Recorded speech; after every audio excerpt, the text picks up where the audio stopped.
limited at bioevolutionary reasoning as if it has to be strictly Darwinian or clinical in the sense of not having will, not being about will. But see, the role about consciousness is, to me, there's a lot of roles. I mean, one, it makes you more aware about your surroundings, which then when you go back and are your engineer, Homo sapien engineer, that knowledge might not feel spiritual, but you're getting it from there. And two, if there's this bonding, if we have a spiritual consciousness that gives this feeling of bonding, it's not always just with the energy of the universe. It goes from, our communities, and we can have this sense of bonding all throughout. Well, then we are going to combine into higher order cooperative structures or beings, and, for example, have a more healthy social union, in the nation and in our political lives. So consciousness will help that, and that will help us survive. And I think it's it's an honor to be a human and be working on this level. I think a lot of animals are not in situations to work on it to the degree that we as humans get to. So it's an opportunity, but it is, I think, still just a survival skill. And that is the sense in which I'm on I do have a similarity with Gary's basic outlook. I draw some different conclusions, but yeah, I basically think, it's this fight for survival. I just don't interpret that all as negatively as he does. I mean, that's our chance to survive, and it's a little messy, but, Yeah. Pyrrho, you're you'd say, big champion of skepticism as well as a practical approach or a pragmatist approach. At what point does your pragmatist side overwhelm the skeptic in you? I mean, are you always juggling these two?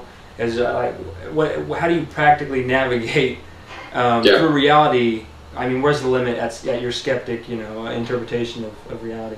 Well, the thing is, that's the thing. Okay, I thought I had figured out my own philosophy, and I had been looking at science and taking the principles of science, and I found out, okay, well, they actually got it from skepticism. Then I looked closely at skepticism, the history of skepticism, and you have in the West, the original skeptic is this guy, Pyrrho, that I took my handle from, and it is a pragmatic philosophy. He just says you don't know anything absolutely. He never says, but you have to know something absolutely before you act. That's what dogmatists believe. A skeptic, thinking you can't know absolutely, also doesn't think you have to know absolute. I mean, they're much more naturally liberal about what they accept. I mean, that's the thing about me talking about astrology or any of these other things. Yeah. A real skeptic, or there's this great magazine that's about UFOs and cryptozoology and stuff, and it has a very skeptic approach. It's Fortean Times, after this guy's Charles Ford, and he had a very skeptical approach. He loved all that subject matter, but he had a very skeptical approach. And that's the kind of approach where, guess what? Cryptozoology, they discover animals that were cryptozoological are real animals. The great ape was thought to be just a myth of some sort of human, magical creature. Oh, turns out it was just a real animal. And so there's a skeptical approach to everything. So it's actually really accepting because, come on, everything has a little bit of evidence. And if you want to, you can say, well, here's the evidence and I'm going to follow it. So it's really very liberal, and it's very practical in that respect. When it gets down to the brass tacks of what do we need to survive or if there's a crisis, then it says, okay, probably you're not going to go believe in the Fortean stuff, but you're going to believe in anything practical. So there's a very tight, a tight bond between practicality and a Pyrrhonistic skepticism. And in fact, some of the other skeptics that are assumed to be less practical, if you look at what they actually wrote, even the academic skeptics, they're all, no, we believe what appears to be the case. We just don't believe that that's absolutely true. Yeah. Pyrrho, would a real skeptic for you call themselves atheist or Christian or Muslim? Or would they act a little bit differently from your eyes? They would have to be different, because that's the one thing. You cannot be dogmatic. Skepticism is opposed to a dogma, to having a Bible of things that you think are truth.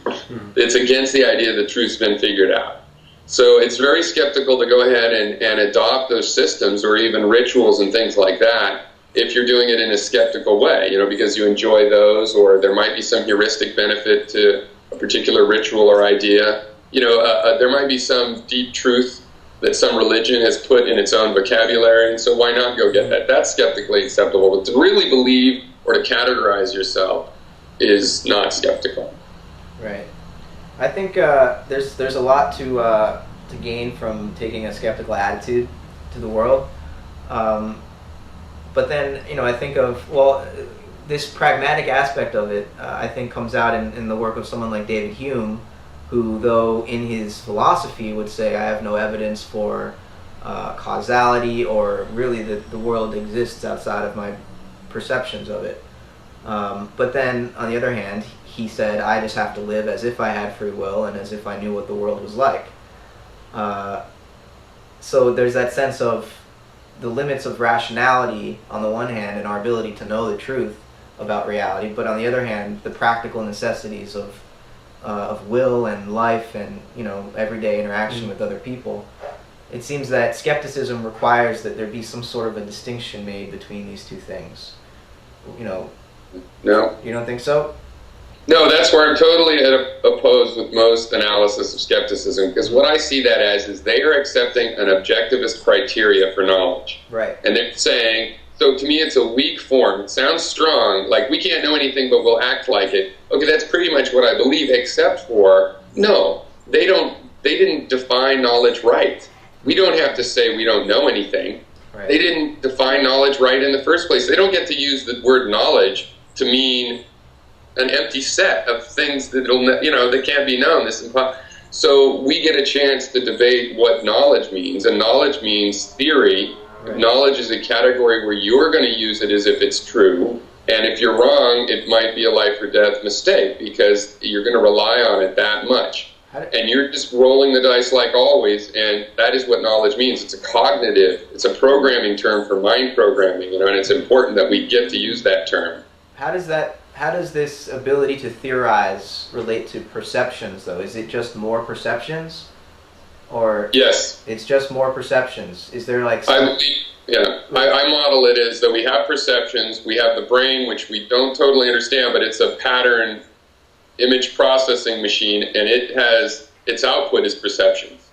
So in that sense, I say everything is perceptions. Though there is this processor, right. And that's the real complicated thing because it's got all this bioevolutionary history to it. So, like when we're talking about metaphysics, in a way, whatever that brain gives us, would be like the metaphysics. I don't call it metaphysics because it's from physics, but it is our prior situation that we can't really even, it's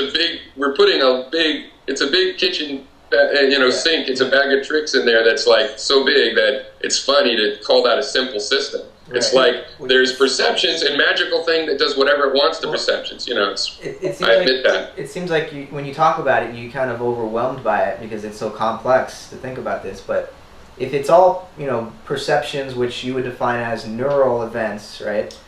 Then you mentioned an output, which is I guess our experience of those neural events, right? But where is that? I mean, it's easy to say it's identical to the brain, but you can look at a brain and not even in your wildest imagination would you suppose there was something called experience going on there, unless you yourself had experience as a brain and a body. Then you have to wrestle with this hard problem of how the two go together. So how do you begin trying to conceptualize how the output of this perceptual neural process is conscious? It seems like an impossible problem, doesn't it? Okay, well, the consciousness thing, that's where it gets tricky, right? Because we don't have a definition that's concrete enough to create a criteria that we can put on a mechanical system and say whether it was, unless it's the Turing type test, which has problems too. But other than that, I think we know a lot about how the process does make sense, the relationship between the categories and this idea that we have perceptions as input and as output because we know that we're this neural network. So you start off with an array. Let's say you're looking at a still life, and you've got this array of millions of bits of information. I don't know if it's billions, but on the retina, millions of nerves at least, right, are being stimulated. And then that gets processed. You get at one level, there's patches of color. So it's 50, instead of millions, it's 50,000 patches of color. And then at a deeper level of the brain, it's starting to be, 20 patches of color. And then at one more deep level, suddenly the patches of color are hooked with the shades and the light tones and the 3D information. And you've just got the 5 objects that are in that still life in your brain. And so this kind of processing, because the first thing that hit your brain was the millions. And so the very first part of your consciousness takes that perception and outputs a perception of, no, it's really 50,000 things. Sure, because this patch of color has all these different colors, but you know, we have like graphical primitives in our brain where we understand, no, that's one patch of color, there's just a gradient or a texture.